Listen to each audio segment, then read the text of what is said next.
Well, thank you very much, and it's rather good to have a Greek audience. As some of you may be aware, I've had a fair bit of internet traffic and email traffic with a variety of Greek people over the last few months, not to say business organisations and trade unions as well, because I have expressed, I think, some considerable concern about what's being done to Greece. And I frankly think what's being done to Greece is humiliating, disgusting, and plain wrong. So I'm particularly pleased to meet the youth wing of Laos, who gave me an award last year, so thank you very much indeed for that, and to come and present this initiative. And I do agree that we do need a Europe in which we cooperate together and work together, and therefore it is absolutely logical that young people in Europe should want to try and do the same thing. But I think we need to think a little bit further about what is Europe. What is the European Union? What does it become? And what do we want it to be? And we must remember the origins of this project. You know, two utterly ruinous and disastrous world wars, which you as Greeks know all about. 1914 to 18, 1939 to 45, tens of millions of people killed, some of the worst atrocities that have ever been committed in the name of mankind. And the French in particular, feeling that as the Germans invaded them in 1870, again in 1914 and again in 1940, something had to be done to try and stop these dreadful things from happening. The analysis was that it was the creation of nation states that caused wars, and that what must be done through a project of friendship and political integration was effectively the abolition of nation states and the creation of a new European identity. And those behind the project thought that would guarantee peace forever. Now, there are one or two difficulties with this concept. Whilst it's well-intentioned, we should remind ourselves that communism was well-intentioned. I mean, the ideas behind Marx and behind communism were to make the world a better, happier place. It turned into a catastrophe and a disaster, and indeed the Soviet Union finished up killing 40 million of its own citizens. The difficulty with this European project is that it was sold to all of us as being about trade, being about friendship, and being about cooperation. The small print in the Treaty of Rome, which has become much larger print as we've gone through treaties of Nice, Amsterdam, Maastricht, what people have never really understood is that behind all of this was the deliberate attempt to create a new state that would effectively supplant and replace our own states. Now, this has all come to a head because of the euro crisis, and I believe that it's a matter of great regret that many countries such as Greece joined the euro in the first place. And what no one ever talks about is one of the reasons that Greece's public finances and Greece's public sector are in the state they're in is that you had 7 years in the euro, your first 7 years in the euro, where your interest rates were several percentage points lower than they would have been. And it led to this sort of artificial boom. It's rather like being at a party and your glass keeps being topped up all the time and you wake up the next morning with a headache because you haven't quite realised how much you've had. So Greece suffered grievously during that period without realising it, because if money is too cheap, it creates all sorts of problems.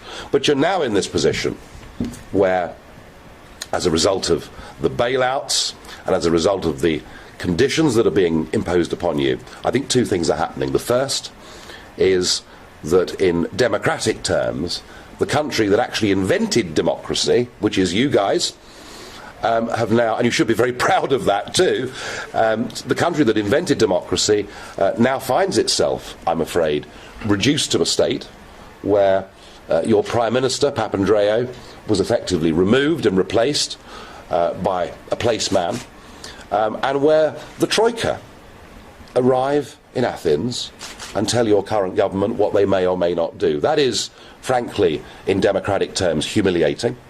And so it is no wonder that people take to the streets. And I've said myself, if I was a Greek citizen, I would take to the streets. Because the whole point about democracy, and the reason democracy works, is that it acts as a safety valve. Even if you hate the government of the day, you resolve at the next election to get rid of them. and to replace them with somebody else. And it's why democracy is so precious and so important.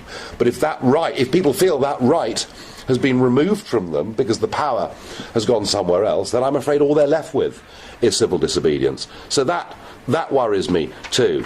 But the economics of Greece's current predicament worry me almost as much.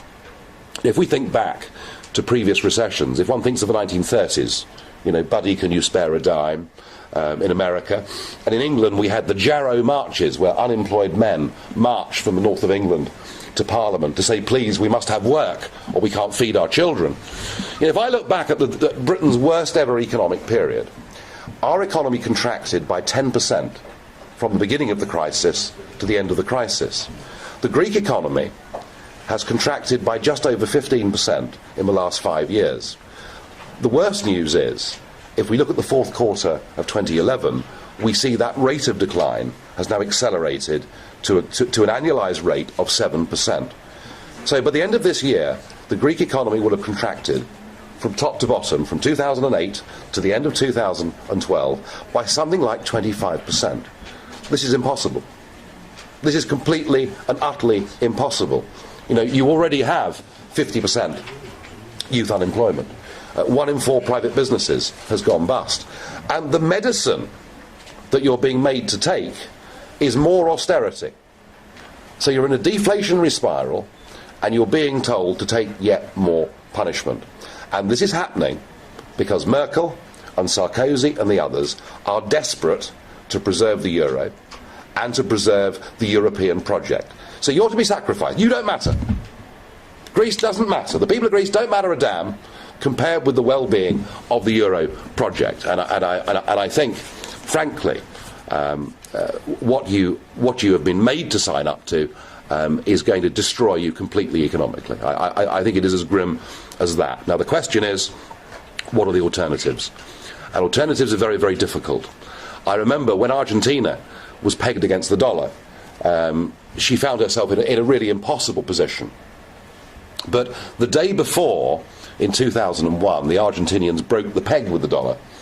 Something like 80% of Argentinians wanted to keep the peg and didn't want devaluation.